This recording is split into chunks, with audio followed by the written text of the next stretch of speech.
when my wife, Emily, and I first rolled into Willow Grove with our packed U-Haul.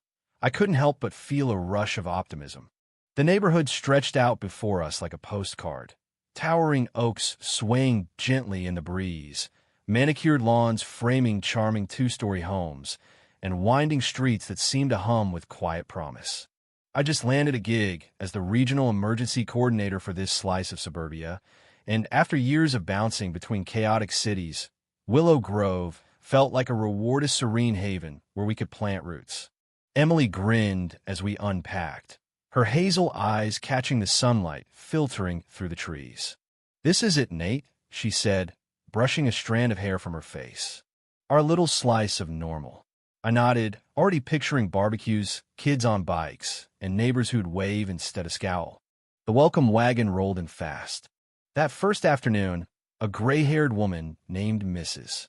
Larson shuffled over with a plate of oatmeal raisin cookies, her smile crinkling her face like old parchment. A young couple, the Hendersons, stopped by with a bottle of cheap red wine and a rundown of the best coffee spots in town. Even a gaggle of kids paused their kickball game to gawk at our MOVYing boxes, shouting hellos before darting off. It was the kind of place I'd seen in training manual Steignit, cooperative, the perfect canvas for the community resilience I'd spent my career building. In my line of work, I'd learned that emergencies didn't just test infrastructure, they tested people. Willow Grove, with its tidy streets and friendly faces, seemed primed to pass with flying colors. But beneath the polish, something simmered. It started with Whisper's soft, skittish mentions of the Homeowners Association and its iron-fisted enforcer, Sylvia Hartwell. The neighbors called her the warden behind her back, a nickname that landed somewhere between a joke and a warning. Mrs. Larson had murmured it first, her voice dropping as she leaned over our porch railing. "She's particular, that Sylvia. Like things just so. Don't cross her about the rules, or you'll hear about it." I chuckled, brushing it off. I'd dealt with HOA types before, fussy retirees with too much time and tape measures. My job was about SAVYing lives, not appeasing petty tyrants. How much trouble could one woman be? I met Sylvia a week later, during a routine walkthrough of the neighborhood. She was a wiry figure, mid-50s, with sharp cheekbones and a platinum bob that looked like it had been sculpted rather than cut. She stood on her pristine lawn, clipboard in hand, eyeing a neighbor's slightly overgrown hedge with the intensity of a hawk spotting prey. When she noticed me, her lips twitched into a smile that didn't reach her gray eyes. "You're the new emergency man, Nathan, right?" she said, her voice clipped and bright, like a teacher addressing a tardy student. I nodded, offering a handshake she barely grazed. "Just Nate. I'm here to get Willow Grove ready for anything floods, fires, you name it." She tilted her head, sizing me up. "Well, we've never had much trouble here. Let's hope it stays that way."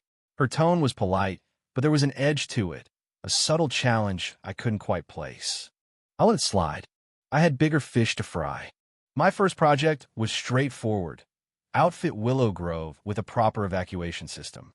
The neighborhood sat in a shallow valley, flanked by dense forest on one side and a sluggish river on the other, prime real estate for wildfires or flash floods.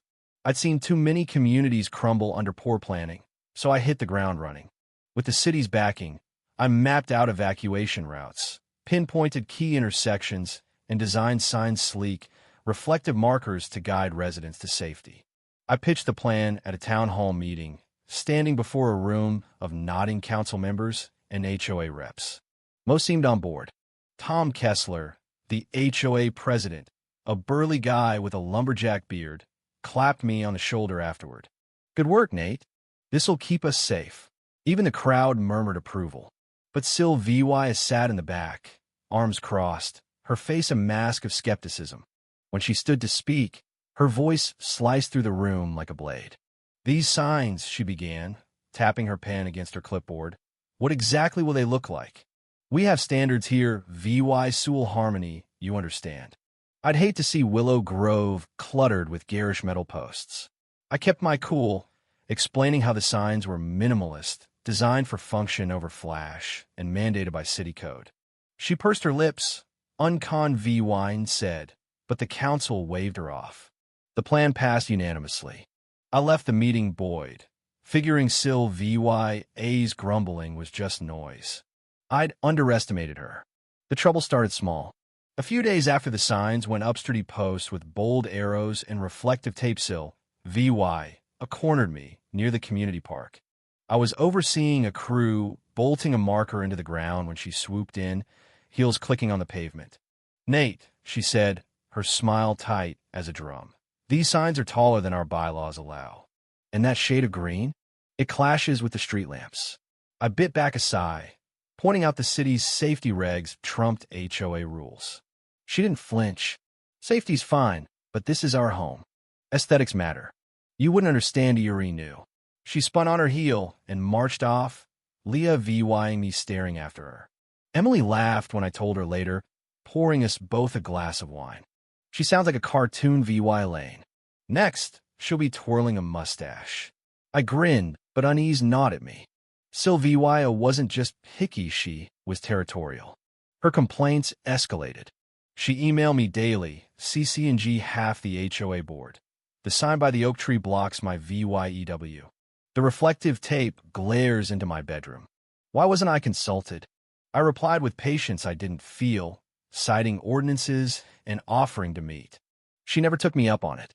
Instead, she'd hover near installation sites, scribbling notes, her presence a silent rebuke.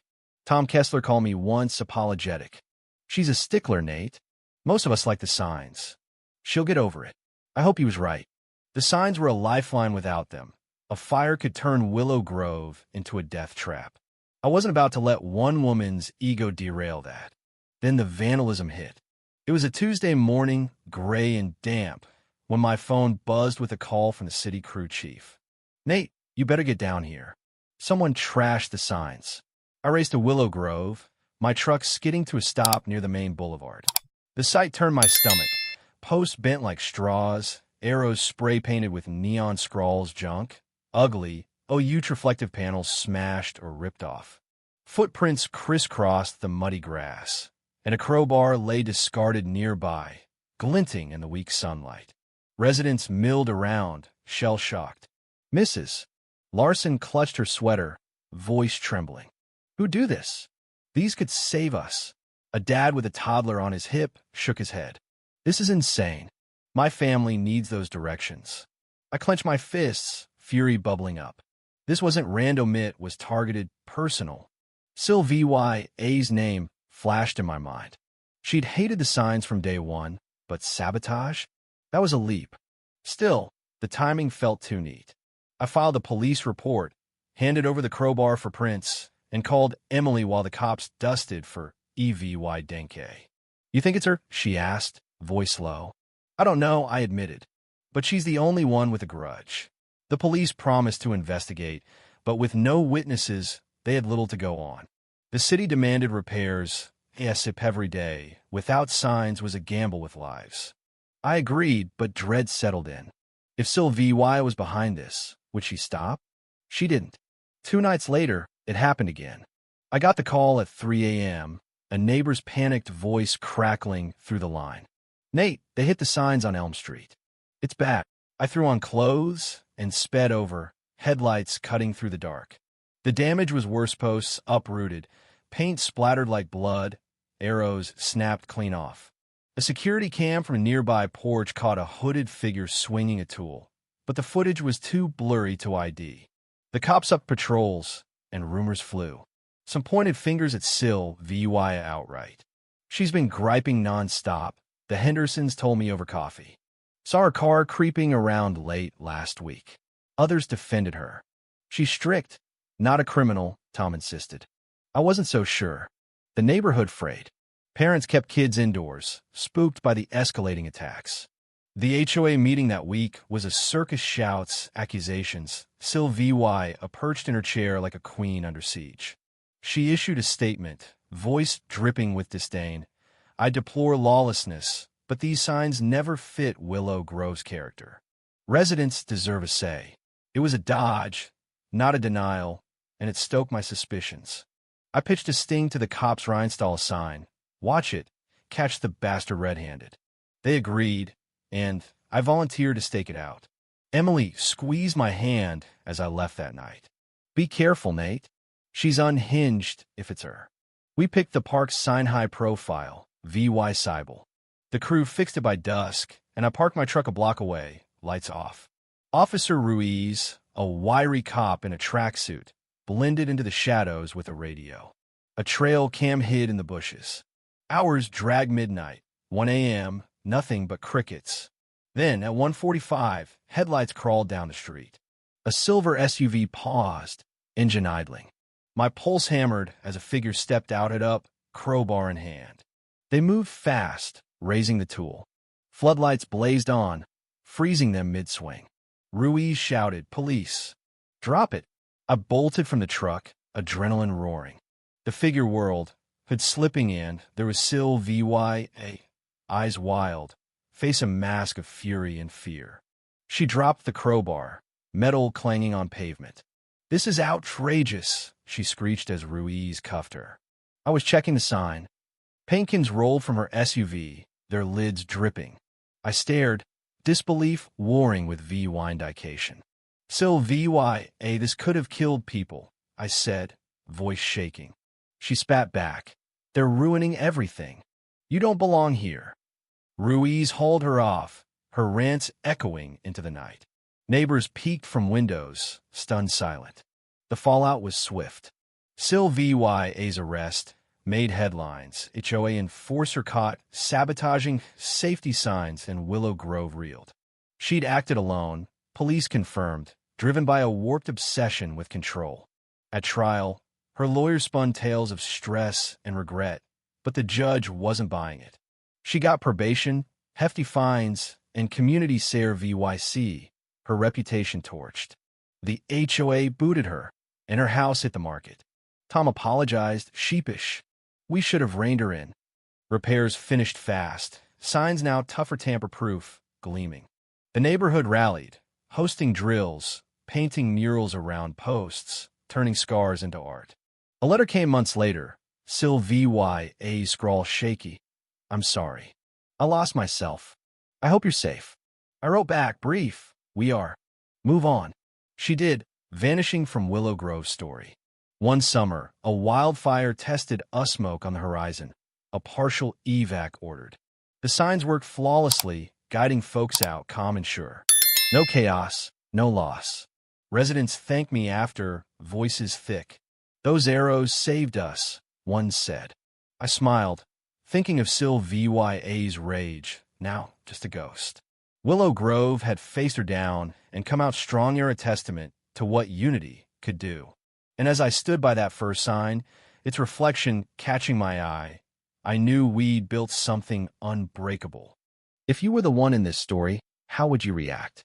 Would you stand up and fight back, or accept the unreasonable pressure and control from the HOA?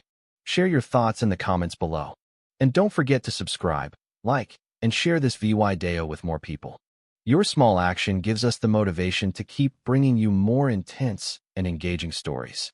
Thanks for watching, and we'll see you in the next video.